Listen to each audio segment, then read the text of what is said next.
Good evening, boys and girls. Let's see what's happening in Whoville. How the Grinch Stole Christmas.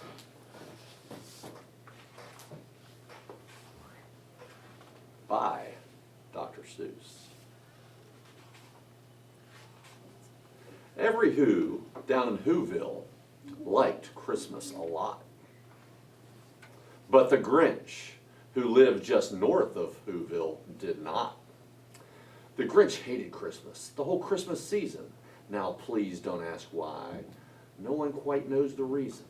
It could be his head was screwed on just right. It could be, perhaps, his shoes were too tight. But I think that the most likely reason of all may have been that his heart was 2 sizes too small.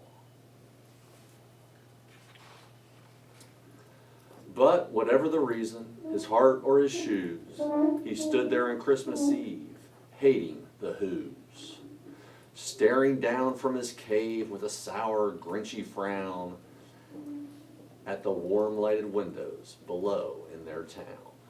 For he knew every Who down in Whoville beneath was busy now hanging a mistletoe wreath. And they're hanging their stockings. He snarled with a sneer. Tomorrow is Christmas. It's practically here. Then he growled, with his Grinch fingers nervously drumming, I must find some way to stop Christmas from coming. For tomorrow, he knew. What did he know? He knew all the Who girls and boys would wake bright and early. They'd rush for their toys, and then, oh the noise, noise, noise, noise. That's the one thing he hated, the noise, noise, noise, noise.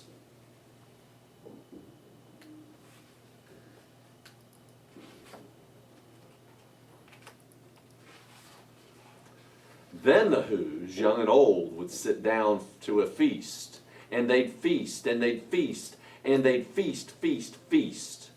They would feast on Who pudding and rare Who roast beast, which something the Grinch couldn't stand in the least. And then they'd do something he liked least of all. Every Who down in Whoville, the tall and the small, would stand close together with Christmas bells ringing. They'd stand hand in hand, and the Whos would start singing. And they'd sing, and they'd sing, and they'd sing, sing, sing, sing. And the more the Grinch thought of this Who Christmas sing, the more the Grinch thought, I must stop this whole thing. Why, for 53 years I've put up with it now. I must stop Christmas from coming, but how?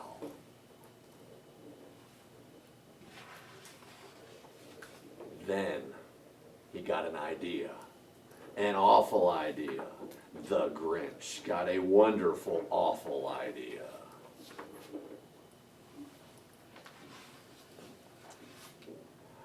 I know just what to do, the Grinch laughed in his throat, and he made a quick Santa Claus hat and a coat.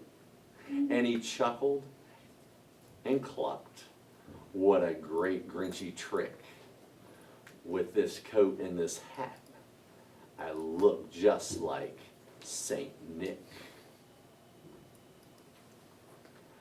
All I need is a reindeer, the Grinch looked around. But since reindeer are scarce, there was none to be found. Did that stop the old Grinch? No. The Grinch simply said, if I can't find a reindeer, I'll make one instead. So he called his dog Max. Then he took some red thread and tied a big horn on top of his head. Poor Max.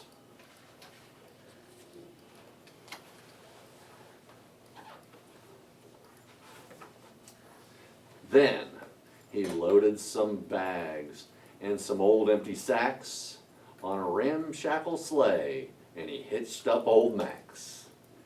Then the Grinch said, "Get up!" And the sleigh started down toward the homes where the Who's lay a snooze in their town. Max is about to get a ride.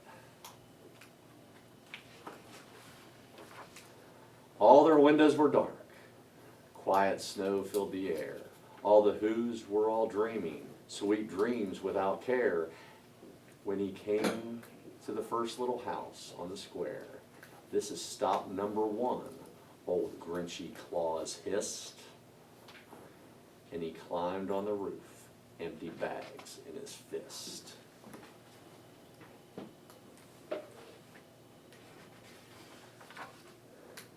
He slid down the chimney, a rather tight pinch, but if Santa could do it, then so could a Grinch.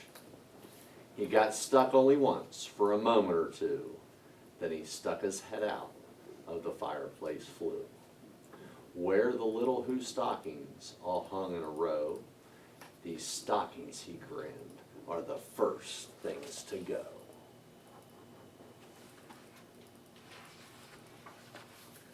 Then he slithered and slunk, with a smile most unpleasant. Around the whole room he took every present. Pop guns and bicycles, roller skates, drums, checkerboards, tricycles, popcorn, and plums. He stuffed them in bags. Then the Grinch very nimbly stuffed all the bags, one by one, up the chimbley.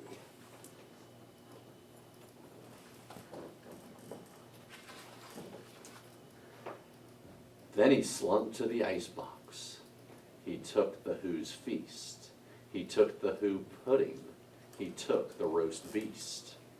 He cleaned out the icebox as quick as a flash. Why, that Grinch even took the last can of Who hash.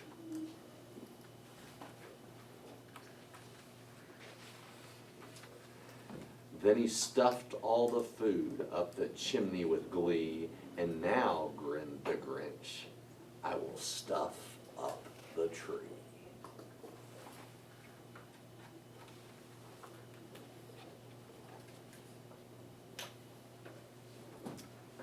And the Grinch grabbed the tree, and he started to shove, when he heard a small sound like a coo of a dove. He turned around fast, and he saw a small Who, little Cindy Lou who was not more than 2. The Grinch had been caught up by this tiny Who daughter, who'd got out of bed for a cup of cold water. She stared at the Grinch and said, "Santa Claus, why? Why are you taking our Christmas tree? Why?"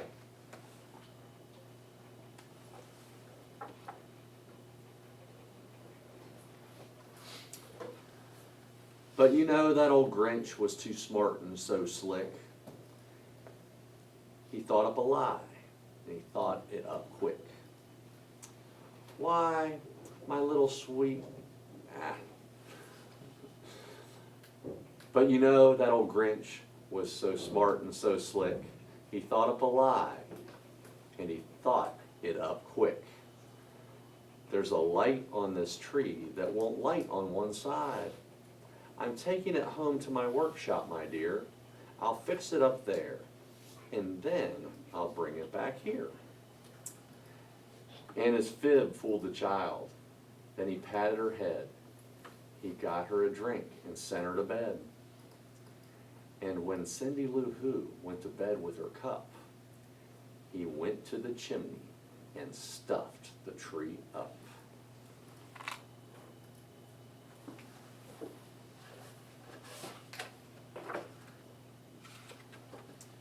Then, the last thing he took was the log from their fire.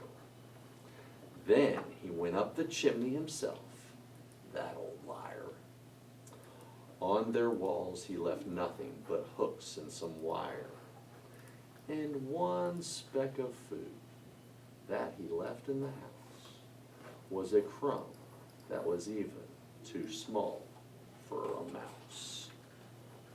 Then he did the same thing to the other Who's houses, leaving crumbs much too small for the other Who's mouses.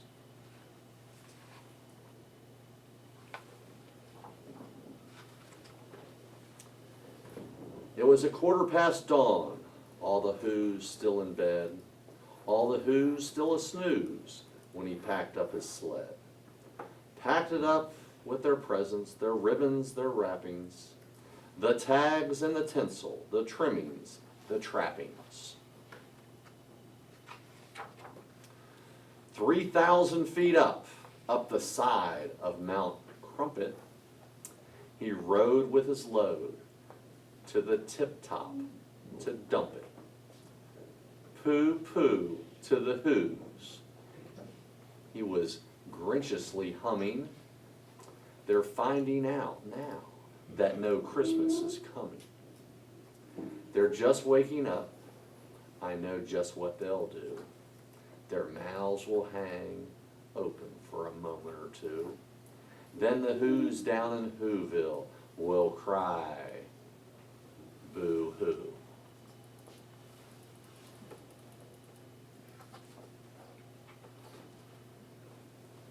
That's a noise, grinned the Grinch. I simply must hear. So he paused, and the Grinch put his hand to his ear. And he did hear a sound rising over the snow. It started in low, then it started to grow. Max is listening too.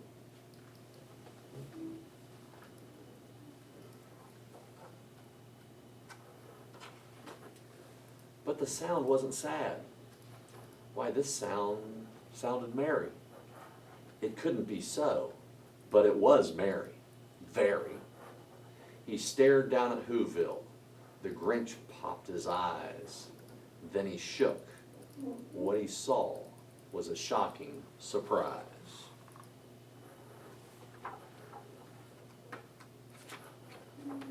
Every Who down in Whoville, the tall and the small, was singing without any presents at all. He hadn't stopped Christmas from coming. It came.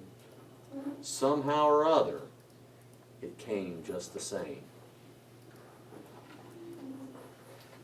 And the Grinch, with his Grinch feet ice cold in the snow, stood puzzling and puzzling.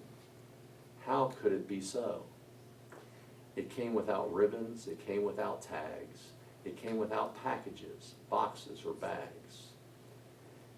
And he puzzled 3 hours till his puzzler was sore. Then the Grinch thought something he hadn't before. Maybe Christmas, he thought, doesn't come from a store. Maybe Christmas, perhaps, means a little bit more.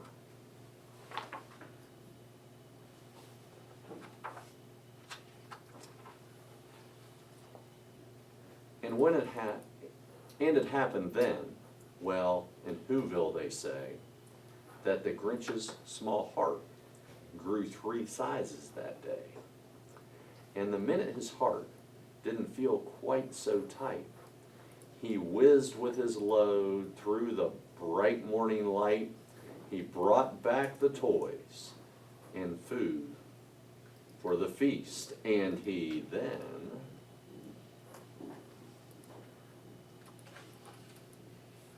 he himself, the Grinch, carved the roast beast. So folks, just like the Grinch learned, Christmas doesn't come from the store. I hope you all have a Merry Christmas and your hearts are filled with love for each other and everyone in this place we call home. Thank you. All right.